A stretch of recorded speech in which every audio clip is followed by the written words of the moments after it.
Sve češći problem na voćkama poput jabuke, kruške, dunje pa i ostalih voćnih vrsta jeste bakterijska palež koja se naziva ervinija. Ovo nije jedina bolest koja se javlja kod uzgoja voća, a najčešće je tu i monilija. Kako razlikovati moniliju i erviniju?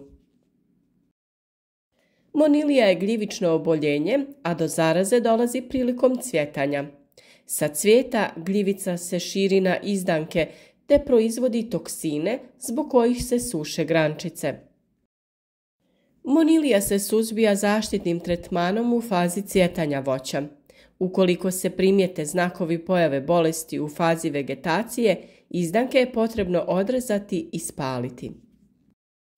Kišna razdoblja u proljetnom periodu pospješili su razvoj bolesti na voćkama. Pored monilije, moguća je i pojava ervinije. Budući da bolest ervinija zahvata sve dijelove biljke, jako je teško tretmanom zaštititi biljku, pa je potrebno reagirati na vrijeme.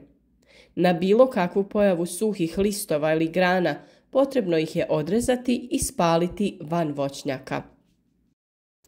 Budući da ne možemo znati da li je grana ispod suhe grane zaražena, potrebno je odrezati i dio nje u dužini od oko 20 do 30 cm. Rezanje bolesnih grana radimo alatom koji nakon svakog reza iznova dezinficiramo u 70% alkoholu. Voćke koje su zahvaćene ovom bolešću treba prihraniti hranjivom da bi se formirali drugi izdanci. Poželjno je u vrijeme zelene rezidbe ukloniti dio grana i vodopije da bi krošnja bila prozračnija. Na ovaj način smanjuje se vlažnost u krošnji te se smanjuje i mogućnost pojave bolesti.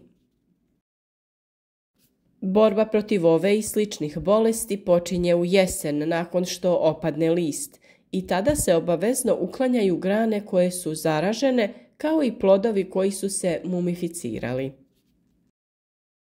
Nakon toga radi se tretman preparatima na bazi bakra koji se ponavlja prije ponovnog kretanja vegetacije.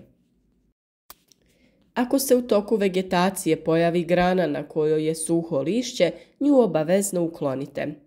Nemojte žaliti granu ispod jer odstranjivanjem nosive grane smanjuje se mogućnost širenja bolesti. Ako imate pitanja, pišite nam u komentar ispod videa te podijelite vaše iskustva u borbi sa ovom opakom bolesti na voćkama.